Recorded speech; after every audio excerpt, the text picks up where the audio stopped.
Enemies are not a necessity when you have friends like Alex Levy.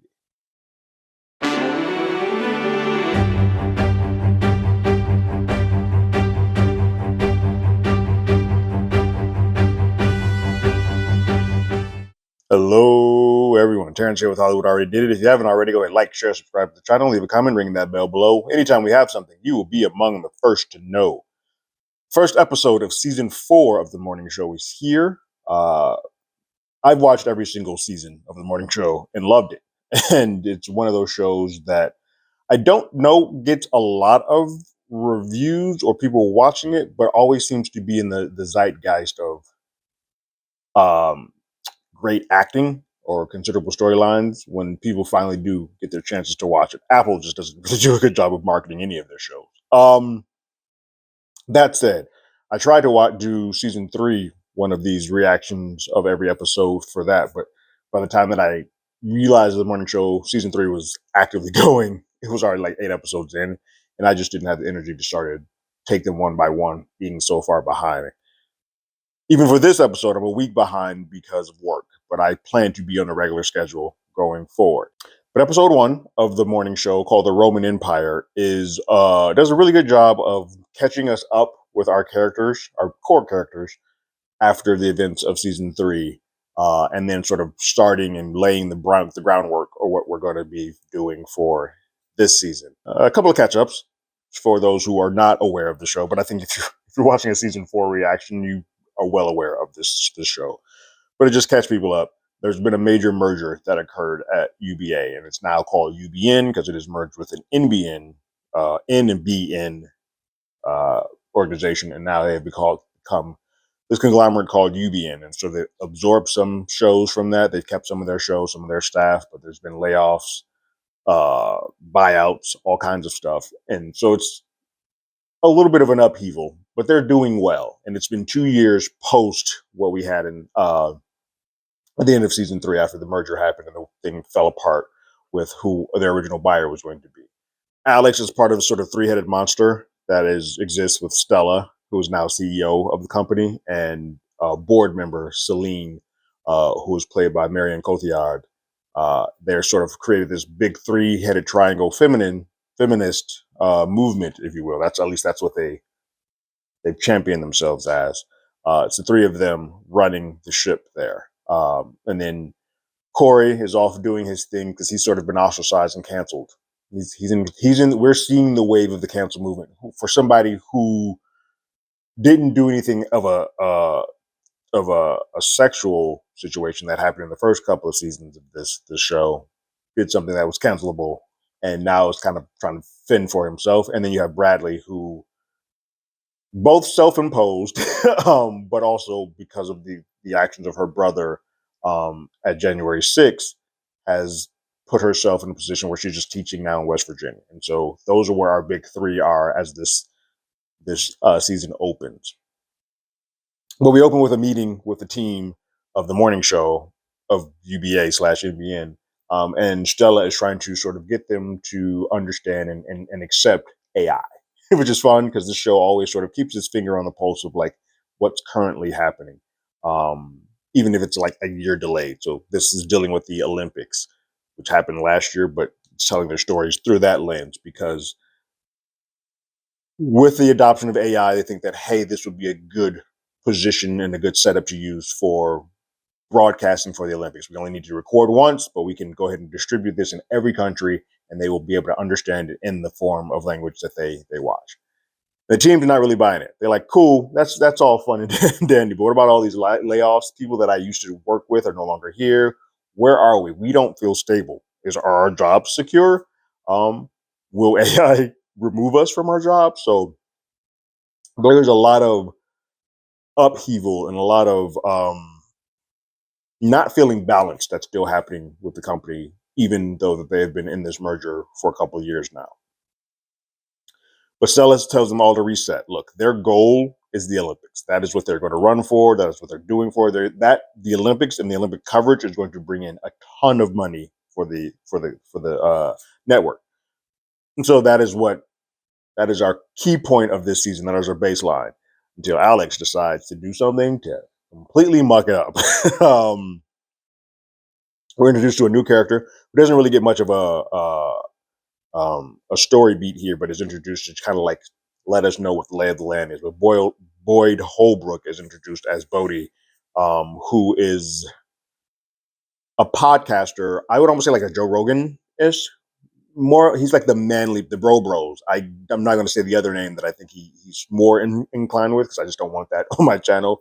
But he's of that ilk, and he has a ton of followers and a pulse on a bunch of people that the morning show and Alex and them just don't have. They are very female driven, female heavy, and that's a guy. Um, but he clearly is doing a will he won't they with Alex. He's flirting with her, and Alex has no time of day for him. And it pretty much looks like a podcast that was absorbed, came into the UBN thing via NBN. They were doing their own thing, and sort of they just had to accept them into the building, even though nobody really wants them there. But they're bringing in ad dollars, and so ain't nobody gonna really say nothing. Like, all right, cool, you go do your thing on that floor.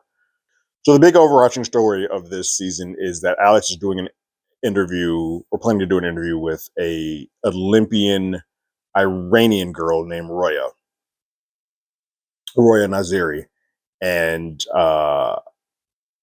her father Arsham, and they arrive on the set. They're greeting each other, and when they're greeting each other, he slips Alex a note that says that he and his daughter want to defect, which is a big thing, a big storyline that exists today. I was going to say a couple like last year, but no, it still exists to this day. Because of this, after a little bit of back and forth in the interview, Alex triggers an alarm that allows both Roya and Arsham to be able to escape using her vehicle that she has at the end of the block, and they go away scot-free. Subsequently, she learns very quickly between board member Celine, Stella, and I think there's a couple of key other people. Mia is in there. There's a few people who know that Alex is the one responsible for allowing them to leave and to be able to get out. And she soon learns that Arsham is actually a part of the Iranian nuclear program. It's a scientist, which causes a lot of more red flags than would have been just like, oh, I'm just letting this Iranian girl go.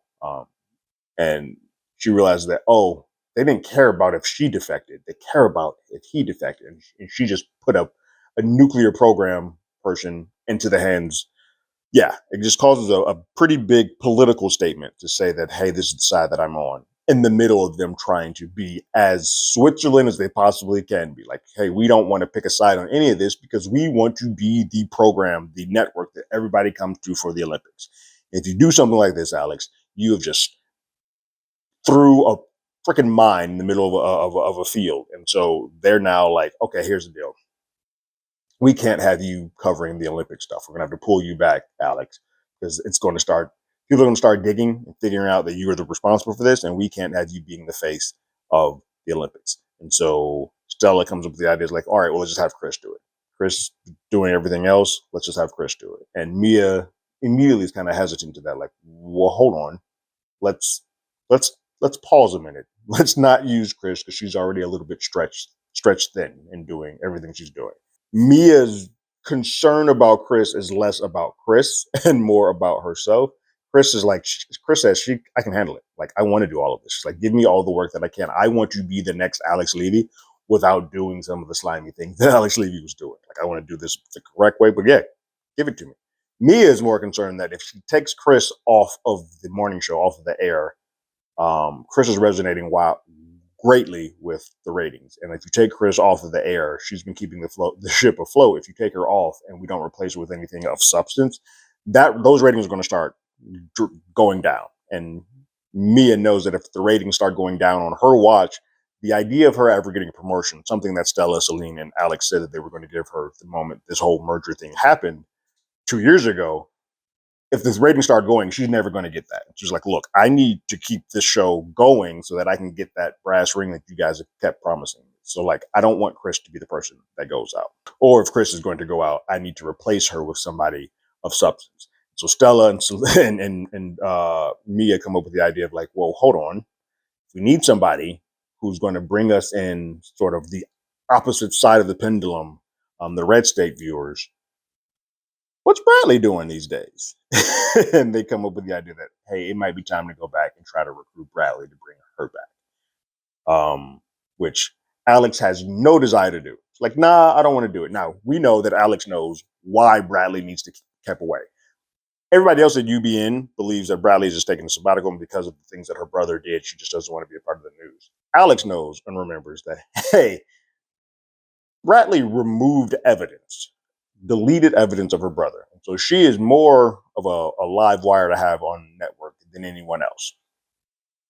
So maybe we don't bring her back, but she can't really say that because it would also implicate her. So she's kind of trying to do her best to be like, don't bring Bradley back. Don't bring Bradley back. But at this point, Mia's already on the plane trying to bring Bradley back. While that's happening, Corey is having his best life. He's an LA producer, but things keep going wrong in these flights. He's completely switched focuses. He's left the newsroom. He's now doing producing stuff as an LA producer, and the shots aren't going well. His actress of the day, who he has put all of his money by his chips behind, has fallen through, and so he is having a hard time making things work to get an actress to replace them. So we see a montage of him calling agents left and right to sort of say, hey, she's the one I've always wanted. She's the one I always wanted. Whenever I saw the script, she's the one I wanted. But his gift of gab is not working anymore. It's not working on these folks because he is sort of a pariah. Not so much a pariah in films. He's not enough that they won't at least touch him, but they do know of what happened in the newsroom that they don't want to be a part of him at all because of the situation that sort of has come off of his interactions in the way that Bradley has sort of described him to the world.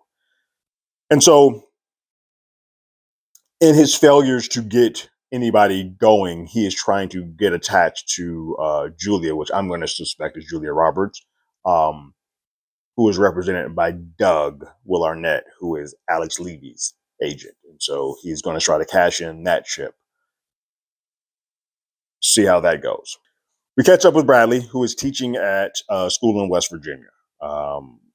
She seems passionate about it, but you can tell that it's not as much of the drive that when she gets a story that she wants to get into, you know how Bradley gets into. We don't see that look in her eyes as we begin this. Bradley goes home and she finds Mia there, and they have a conversation, and essentially it leads to the fact that Mia's asks her, like, look, I need you back. I want you back. She even goes on to lie. That's like, yeah, no, everybody's on board. Stella's on board. Alex is on board. And Bradley's like, oh, Alex wants me too? All right, well, that's kind of cool to know. Considering that Bradley knows that Alex would be the one person that probably wouldn't want me back. And so if she's saying, yeah, then okay, maybe I will come back. But at this moment, Bradley's very much like, nah, I'm good. I don't want to do that. I don't want to open up wounds. I just don't want to go back there. And so Mia is delivering messages to everybody like, yeah, I don't think this Bradley thing's going to work. I don't see it happening. Shortly thereafter, Bradley starts receiving anonymous messages from like a encrypted app that you don't have any. It's a username is basically like a blank face, and they're saying, hey, look, UBN is responsible for a cover up. They're responsible for and not reporting on a poisoning that's happening, and they're covering it all up, and they're all aware of it. And you know that's a Bradley 101. She is a bleeding heart and always trying to get under the bottom of things. And so after a rough night of sleep, she sits on a little bit and she kind of comes to the decision that, yeah, maybe I do need to go back. I feel like who that person is, who the person on the other end, because Bradley keeps asking, like, who are you? Who are you? Who are you? You work at UBN. And really kind of goes radio silent. I feel like it is somebody there. I don't think it's anybody that was with UBA when they were first around. Like nobody else is really dropping a dime on anybody else. But I do think the folks that came in from NBN, namely that podcast, I do feel like somebody probably on that side is giving this to Bradley. If for no other reason to get another red state person on there or just to get another eye on there. It's I don't necessarily feel like it's Bodie, but Bodie has a number two, a young lady that is helping on his show, like a co-host, like the Robin Quivers piece of it. On the other side, that's kind of like soundboard for Bodhi. I feel like, and because she's a recognizable actress, I can't think of her name at the moment, but I've seen her in things before. I feel like she could be the person that's having this communication to kind of like upend whatever's happening at UBN. While it is not a part of either of the three main stories with Alex, Corey, or Bradley, we do see Stella having a fling, an affair, if you will, with Mike, who wind up finding out that is Celine's husband. Um, it's a very destructive thing that Stella's doing. But I also feel like it's on brand for Stella. Stella is a CEO. She's a boss. She's a power. She wants to be the most important person in the room. And when she's not, it's with Celine because Celine is a board member. She has trumps her own power. And I feel like even though she now subsequently has some feelings for Mike, I feel like a lot of this started because Stella just wanted to get one over in on the person that's above her. Like she's like, I can take being put in my place from Celine, my board member, if I'm banging her husband. And it doesn't help that her husband is a Green Lantern. Alex goes to see her father, uh, Martin, who was played by Jeremy Irons. I love Jeremy Irons. Martin doesn't have a much of a respect for what Alex has become. He likes his daughter to be a journalist, but he feels like the stuff that she's doing at the morning show, the stuff that she's been involved with everything, he doesn't feel like she's really worth her salt as a journalist. And she's gone back and forth to saying like, I never want to talk to you again. And she's like, well, then why are you here? And he has some ties with some other countries as far as translators and people who are within the FBI. And she's checking to see like, hey, if Arsham wanted to defect and his daughter wanted to defect, and then he got caught and put into an interrogation, what would happen to the daughter? And Martin's like, I don't want any parts of anything that you're talking about. Like, I'm not answering this. Like, no. And I feel like you should also stop. This feels like this is above your pay grade. Stop this now. And so for a brief moment, he's like, I do care about you, even though I think you are a worthless dollar. He calls her by her full name, Alexandra. Even though you're a worthless daughter, I don't want anything to stop in this now. So then one of the pretty much the key piece of this entire episode is the Bradley and Alex reconvo, the convo of the two of them after 2 years, finally having a conversation. And Bradley goes to Alex's place. Alex pours some wine, and it seems for a moment Alex is pulling the old okey doke, like, oh, we're friends. Because remember, Bradley's coming to this conversation thinking that Alex also wanted her to be a part of the morning show now. And Alex is like, oh, why are you here? Like, I was under the impression that you told everyone no. And Bradley was like, hold on. The way that you're asking that seems like you don't want me here. And I just pretty much like, nah, I don't. Because you should not be on television. You should not be reporting the news because you removed evidence. Like, you are a person that should not be able to report news because you don't give the complete truth. You do whatever it is to do to save your own brothers behind. And I think Alex is coming from this, not so much as a friend, but more of like, hey, I am a part of this three-headed monster that is running this entire organization. I can't put a live wire like you back in play because I know what you've done. Because I know what you've done. If it gets out that I know what you've done, I'm also going to be in trouble. So I can't have you anywhere near the news. You're terrible. And you've done a lot of wrong things. And Bradley shoots back like, look, Alex, I've done wrong things, but so have you. Like, you've done some things that are far worse than me. And you've crossed lines. And I feel like you're doing this not because you think that what I did was so wrong. You're doing it because if it comes out about me, you're going to get implicated, which Alex has never come out to actually say, but we know her motives and what it is she's trying to do. She needs to shut Bradley down as quick as possible before somebody digs up what it is that she's doing. Now, Bradley, on the flip side, wants to get underneath of that poisoning situation to figure out what's happening there. And she lays a couple of breadcrumbs there. Alex is like, what are you talking about? Like, why are you even discussing this? But it's going to be interesting to see if Bradley can get to the bottom of that before whatever it is she has comes out. If they go their separate ways and Bradley returns to her room and kind of just like, man, F New York. Like, what am I doing back here? And then Alex makes a phone call. And she calls Corey. Well, Corey, after seeing Alex's agent, who it wants nothing to do with Corey. He's kind of like, he tells him like, you're a pariah. Like, you need to lay low for a while. You've been canceled, and you can see the sort of visceral reaction that Corey has. Like, I'm being canceled by because Bradley doesn't want me to do this, because Bradley does this, and he feels a way about Bradley. Like, there's an energy that comes off when he just starts saying Bradley's name. And like, oh, he wants to burn her down to no ends. And this is the man that this is a woman that he had some type of a feeling for, and it has been used against him to sort of get her brother off. Alex makes that phone call to Corey and tells him like, "Hey, Bradley's back, and I think it's high time that you and I have a conversation." And so that is how the episode ends. You can see the look of like, he's happy, he's in the moment. He thinks he's on the way to getting his thing. He thinks that phone call is probably Doug via Alex saying, "All right, I got somebody for you." It's not. He gets really shocked when he hears it's about Bradley. And so his world is coming back undone because now Bradley's going to be back on TV, which means he has as much of a vested interest as Alex does in keeping Bradley off TV, because he doesn't want the world to start remembering the cancel of him. And Alex doesn't want her to get so good that people start digging up and figuring out what's happening with her brother. It's the episode. Really solid episode that manages to tell us what our big three are: Corey, Alex, and Bradley. Give a little bit of things to Stella and Mia to do, while also telling us what the story is going to be for the future, and introducing a couple of new characters in Celine and Bodhi. I think the one thing that is very important is the Stella piece of it all. At some point, somebody is going to figure that out and is going to sort of decide what side. Stella's kind of, she's acting as Switzerland. She's in the middle, where Alex is doing things selfishly for herself. Celine and the board are kind of specifically looking for whatever's best for money.